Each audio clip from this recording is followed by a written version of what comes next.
I always like to double check on my phone to make sure that we are. But that's all good. So, welcome, Beck. How are you? Good. Thanks for having me. Awesome. My pleasure. Just double check, as I said, that we do have people. Yes, we're live. So welcome to have this chat. I'm so delighted that you took the time out to come and play with me. That sounds a bit rude. But you know what I mean. So cool. So look, it's just been a bit of a relaxed chat for people to get to know you and a bit about Beck and who you are and how you've navigated these challenging times.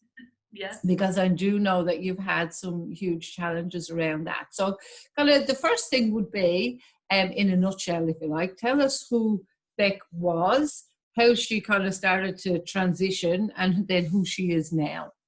Yeah, so I am Beck. I am a out-of-work travel agent. So I was doing travel agency. I was working for one of the big brands here in Australia up until COVID hit. So in about mid-April, just after Easter, I was stood down. So still technically employed, just not able to do any work. I started going stir crazy about a week after being stood down. So I really threw myself into my Facebook group. So I had a group for travelers. I still do have it. I still put some stuff in there. So it's Travelers Inspiring Travelers. Because as you can imagine, being a travel agent, I spoke pretty much travel 24/7 while I was at work.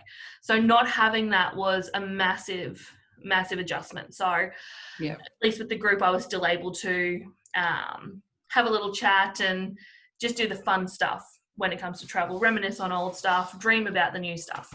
Yes, yes, indeed.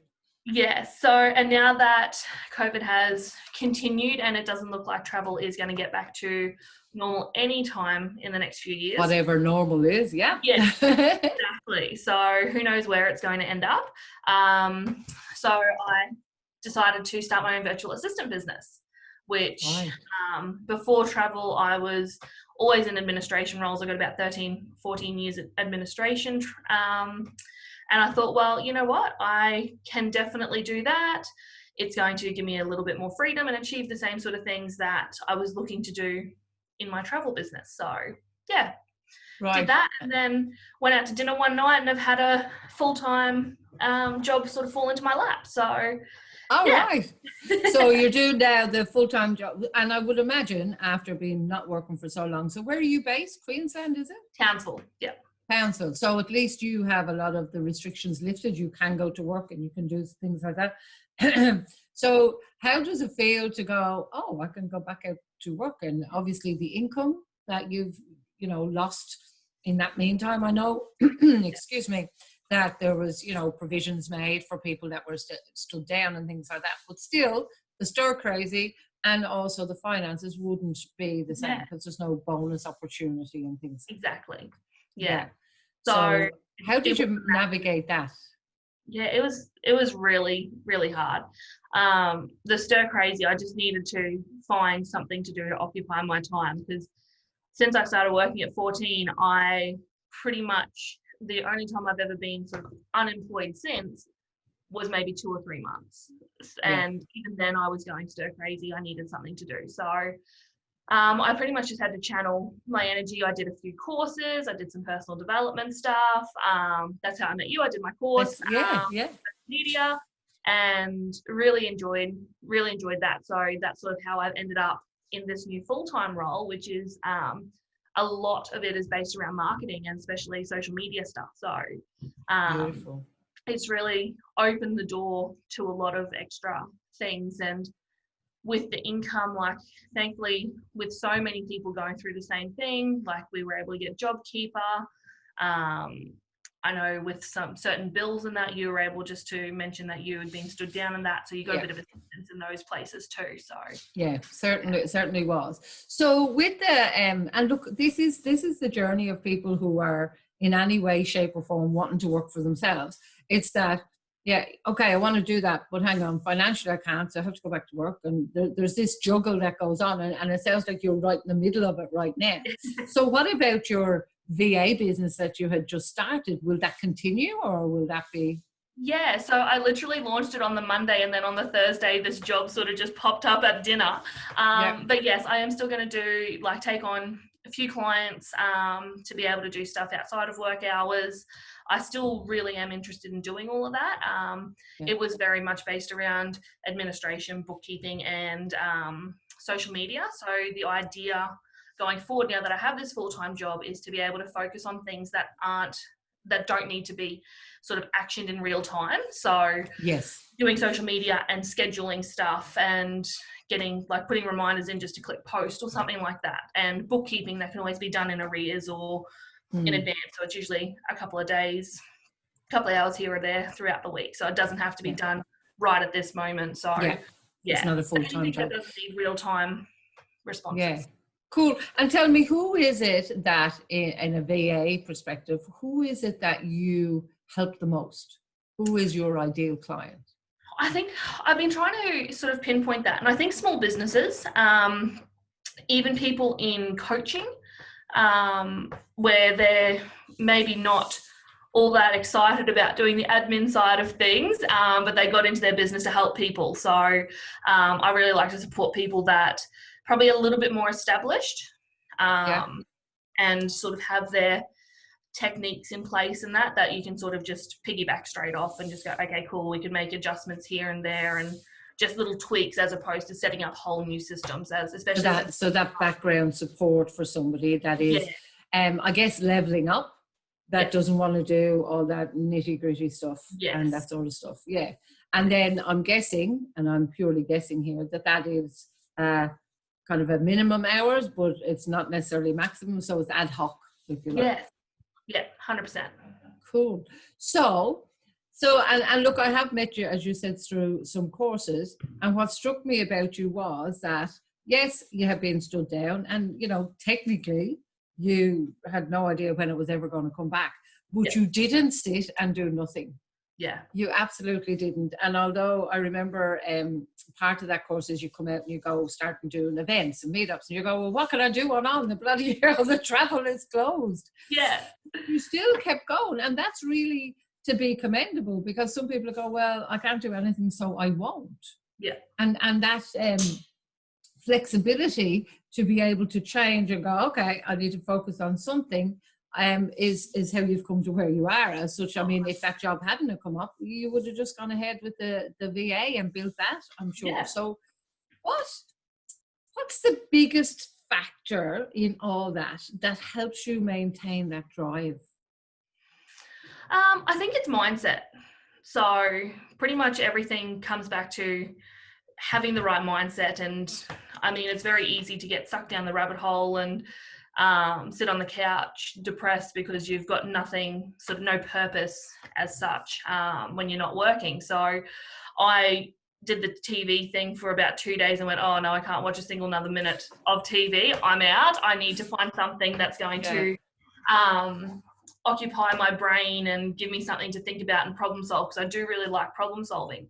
So that having that mindset, and then doing a lot of, as I said, personal development stuff. So reading different books and deep diving into that. And I was really lucky that I had a friend. She's done a bit of coaching, life coaching sort of courses as well. So me and her would bounce ideas off each other, and basically just having that support network around as well to say, okay, well, I need to bounce these ideas. What do you think about doing this? And she'd be like, yep, love it. Or, oh, I think we need to tweak that a bit longer. So yeah, it is definitely. Oh, look, absolutely. The environment is everything. I know and I know we spoke about it before, but the membership that we run, because now the guys have a place every week, no matter what the question, that they can come and ask an expert, or they can come and like that they can go, this worked in my website, this didn't work in mine, hang on, we need to make the opt-in talk to that, and that's not paying, what's the troubleshooting I can do? And it's just such a great thing, because you know, if you're stuck, you can just go and ask that question. Yes. You know, and get it. It's been amazing. We actually did one last Thursday. I did a live on it, and it was about more of a presentation type one, but it was about feedback mechanisms. And I don't know if you saw the live, but it really, I had heard the information before, but you know when something hits you and you go, oh my God. And it was like, what feedback mechanism are we using? So for you now, you had a feedback mechanism in your previous job as to how you were doing, blah, blah, blah. That's all changed.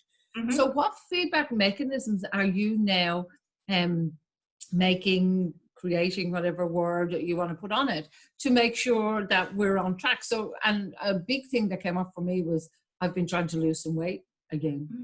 But anyway, let's not go there. But this time I've been doing some personal training, and the weight on the scales just wasn't going as quickly as I wanted it. But he made me get measured. Yes. And I intellectually know that, but I hadn't done it before. Yeah. So then I lost, after a few weeks, 10 centimeters. Then I friggin' tore my MCL and blah, blah, blah, whatever. But by the time he actually measured me again, I had lost another 15 centimeters, although the needle on the scales. And it really hit me to what feedback mechanisms do we have to have in place for ourselves to make sure we're on track, and remembering to reset them when life circumstances changed. So definitely. Where is your feedback mechanism, or have you even looked at that? And I know I've just sprung this question on you to make sure that you're on, that's why I work with a mentor, for example, all the time, because I don't know what I don't know sometimes. Yes. So he can be my feedback mechanism and say, am I on track? Because I've no idea where I'm going sometimes. So what do you have in place, other than you just talked about your friend, or do you know what you need to put in place for that? I've actually reached out to a few people. So one person I reached out to, they're actually in marketing. So I was like, could we set up sort of like have her as a bit of my mentor, because as I said, I'm very fresh into marketing. So learning more about that and how I can develop those skills. So I think I haven't got anything in place at the moment, but I'm definitely going through the steps to get something in place to make sure that I am able to get that feedback and sort of keep developing and learning what I need to know for this job and for my own. It just struck me that call, it just hit me, like a Beutel or somewhere, and you kind of go, oh my God, I've been growing and evolving, and Facebook is terrific for Facebook memories. So it was exactly 12 months ago that I started the course that you then came along and did. And I'm looking back and going, oh my God, it's changed, and I've done so much things different, and I've taken blah, blah, blah. But I hadn't reset feedback mechanism. So there was parts of it, bubbles in it, that I'm going, oh my God, am I on the right track? What am I doing? You know what I mean? So it's just really important. So tell me, what is success to you? To me, success is having a work-life balance where you love what you do. And I really feel like that comes down to what your purpose is in life, just being able to find what makes you happy, and be able to find a passion and be able to work through that, and still be able to have a really good home life, and be able to make money off your passion, basically. So I would say it always fascinates me when people say finding your purpose, and this is only a relatively new thing that it fascinates me, because I kind of go, there's so many, especially women, are always searching for their purpose. And it's like, why are you searching for your purpose? Like, you're put on for a purpose. And technically, if you go back to the basics, women, and I don't mean this in any way, shape or form in a bad way, but women's driven purpose is to be a mother, really, underneath it all. Now, that doesn't mean some people that aren't. And then once they're finished that purpose, their purpose is to kind of be a grandmother. If you were to strip everything away, that maternal, that all of that, and I know we're all different. So why do we spend so much time searching for a purpose when it's kind of already there? Yeah. I like to think that you've got your professional purpose, and then you've got your personal purpose. So like your personal one could be get married, have kids, become a mother, become a grandmother and such.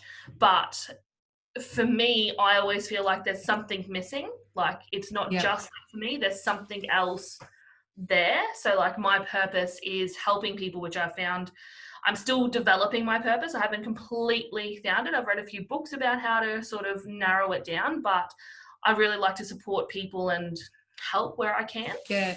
And that wasn't a planned question. That's just, and the only reason is because for many years I was searching for my purpose. And it's like, People say to me, what's your big why? I don't have one. Yeah. Do I have to have one? I have my next why, but I Yeah. don't always have this big, oh my God. And I'm like you, I'm definitely a people person. I love helping people, blah. And it's really opened it up and allowed me to enjoy the journey more instead of searching for this bit that's missing. Yeah. Because it's not missing anymore. You know what I mean, I'm not saying it's wrong. It's just always made me really curious about it. Yeah. But that's great. And success to each of us is absolutely different. So now you mentioned that you've always kind of been in admin roles. So to me, in my brain, which I keep saying I'm not the techie person, not the detail person. Some people would disagree with that because I can get very anally detailed about stuff. But my illusion is that somebody who is very good at admin is very organized. Mm-hmm. Would that be fair to say? I am how? definitely. Yeah, you Yeah. are definitely. I can be in certain areas. So tell me, what are your success habits then around that to keep yourself structured and organized? Look, I go through phases, as my mother would say. She goes, you go real gung-ho at something and then it sort of like peters off a little bit. But I have a list for everything. I make to-do lists. I make, these are the things that I've got to do. These are the things that I want to implement. I even have like a whiteboard at home where when I was first starting to look at my travel business, it was literally just brain dump everything. Why do I want to do this? How am I going to do it? Who's it going to benefit? Like just putting everything out there. And once I was able to visually actually just see it, I was like, oh my God, there's a lot more to this than I don't want to work for them anymore. I know, isn't it? When you actually, it's like that, the metaphorical iceberg. You see this little peak and you go, holy guacamole, what's under here? Yeah. Exactly. So when you, like, I do lists, but I'm a notorious list maker, but then the lists get messy and then the other list and the other list. And then I end up compiling all them into one list. And it's like, I seem to spend all my life doing this. So what are your tips for people like me that are, so my thing is I have, I also block time out as well. So I'll say, okay, from 2 till 4 today, I am working out meal prep and I'm doing my grocery shopping because I do click and collect. So I'll go through the app and put everything in. Yep, that fits in my budget, send it off and I'll pick it up the next day and schedule it in that way. So I'm just laughing because I block out the time on my calendar and then I go, no, I don't want to do it. I think it's just holding yourself accountable and just thinking, well, if I'm not going to do it, nobody else is. Because I'm the one in charge. It's very true. And something came up for me just recently was, and I work, at home for myself, for whoever. So it's a big change from being in hospitality and running around and, like yourself, even in travel. It's like stuff comes out of the blue and you deal with it and you do whatever. But what I discovered was I've never missed a timeline. When I look back, I've never missed a timeline. I've never missed a deadline for anything. Yep. Unless it's myself. Yes. So when I was at home, I was going, oh, that needs to be done. I'd have an event on. I go, oh, Jesus, get it done. And I was waiting till the last minute because that's been my old strategy. And I don't know if this has ever been yours. My old strategy quite often was when my back's a bit against the wall, the best of me comes out. So I wait till my back's against the wall to do it. Yeah.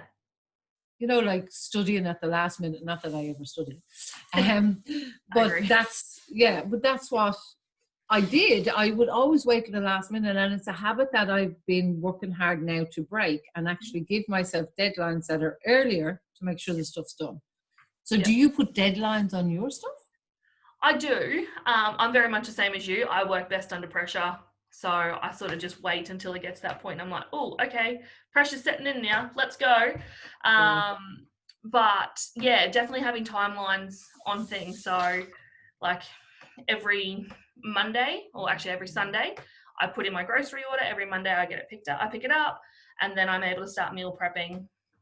I actually do it around the wrong way. I should actually pick it up on like a Friday so you've got the weekend to do the prep so you're good for the week. But it's just maybe that's something to change. Exactly. So I've got everything sitting in the fridge at the moment, so I've just got to start doing that. But getting things organized in my free time so that it's going to make the rest of my, like when I am busy, a lot easier. So Yeah. just finding things that I can tweak as well. Yeah. Cool. Awesome. And look, I do for the most part in my calendar, put in blocks of time, even down to creative time. And like I'll literally stand up, turn around 3 times, or friggin' do a well, I won't do a cartwheel, let's face it, let's be honest. But I'll do something to change my state to say, right, it's creative time now, and I'm going to be creative. And you know, I usually have something that will trigger it, whether it's reading some copy that I've written or some post that I want to do or something like that. Yeah. Cool. So tell me, what's the best advice so you that has come out of a job that you loved, you didn't want to leave it. I think you said to me at one stage you originally, and probably still do, eventually would like to have your own kind of travel company. Yep. But to kind of have the rug cut from under you, to come out of that and go, well, hang on, I wasn't ready for that yet, to turn around and to keep going. And then, like, as you say, out of the blue, you didn't probably even apply for this job. It just landed in your lap. Like, what's the best advice that you could give someone that's sitting there at the moment going, mate, I'm still on job keeper because I was put out of my job. What's your best advice you'd give them? My best advice would be to sort of sit down and work out what you love doing.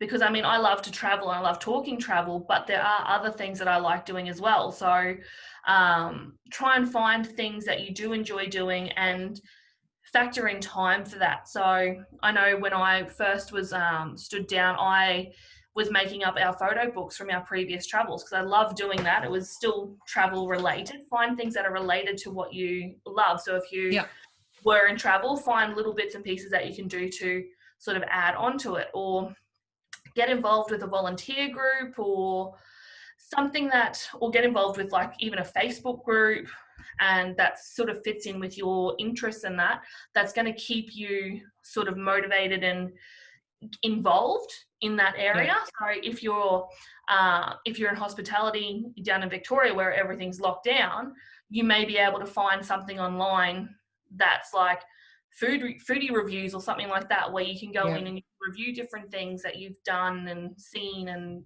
experienced. So so keeping the connection is vital, and I think with these unprecedented times, it's highlighting just how important connection is and staying in an environment. One thing a mentor told me years ago, so I did the whole, I'll do my own business. Oh shit, I've no money, I'll go back to work. I've no money, I'll go back to work. And I did it a lot. And I had a lot of shame and guilt around it because I did a coaching course, 10, 11 years ago, and NLP and blah, blah, blah, all the bells and whistles. So you were kind of, nobody's fault, but the illusion, or what I made it mean, was like, if you can't make this successful, there's something bloody wrong with you. So hence I'd say I'm rocketing, I'm doing this, but I knew nothing about business, and I definitely knew frig all about bloody marketing. Holy guacamole. I thought, you just put it out there and they'll come. What a load of twaddle. But a very, very good mentor, he's my mentor to this day. I always remember him making a statement and said, Camel, take the shortest route to the money. And I go, what do you mean? Because other people tell you, don't give yourself a plan B, jump off the edge of the cliff, kind of thing. He said, whatever you're good at and is easy for you to do that if it gives you a quick income while you build that. And then it made it so much easier to go and get a job, because I'm doing this, whether it's 1 year, 2 year, 5 year, it could be 5 year plan. I'm not saying, it has to be 6 months and you change it. It makes it so much easier to be in that environment because you're not there to live just to work. You're working so you can live, so you can make a different life. It's a whole different frame of mind. I rarely use the word mindset, so mindscape. I find mindset just conjures up a set mind. It's like, well, why do I want my mindset? I want it really flexible. That's it. But that's just a me thing. So it's really important not to have any negativity attached to the fact that I've had to go back to work or I've done anything like that. And I really applaud you that you haven't got that, but so many people have. And Yeah, it's well, just, I just sort of went, well, if I'm not going to be able to start my own travel business for the next 2 to 3 years, I'm going to need to do something. So, and then with this sort of just popping up, I was like, yep, you know what, this is perfect. I don't have to worry. It's going to be a steady income. I can still grow my VA stuff on the side. If I do find that I'm getting too many clients, I can even grow that even further and get subcontractors in and such to do that.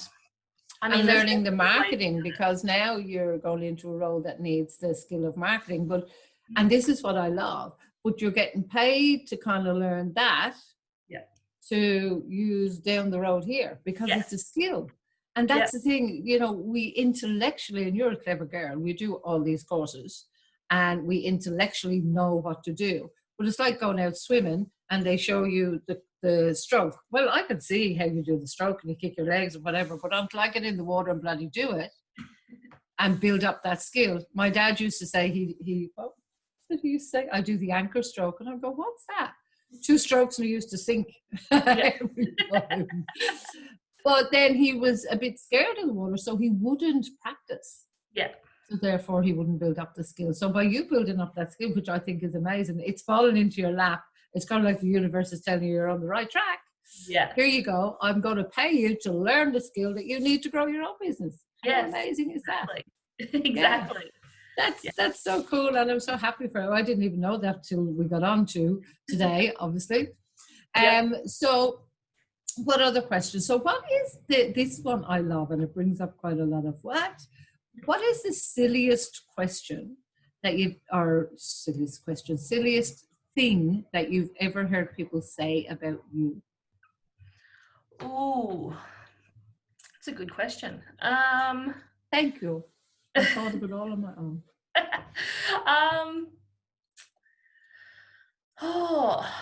I think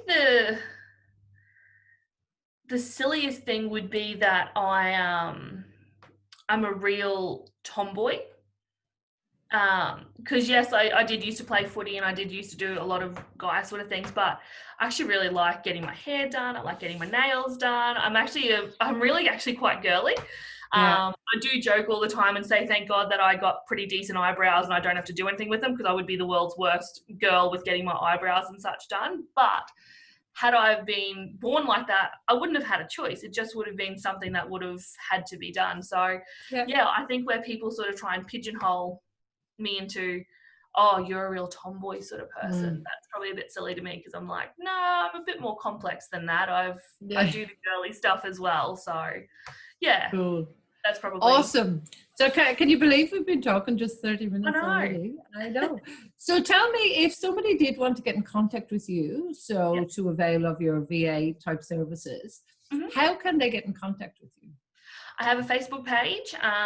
My business is called Virtual Vibrance.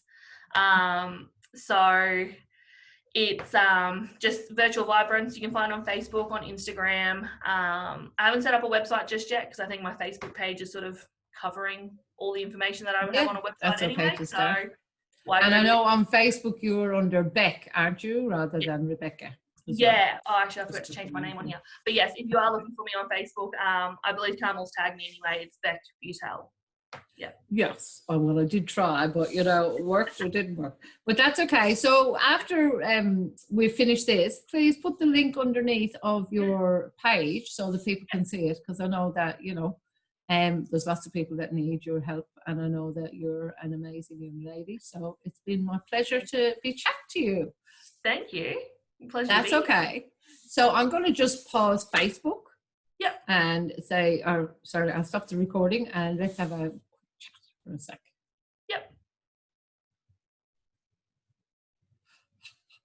Stop the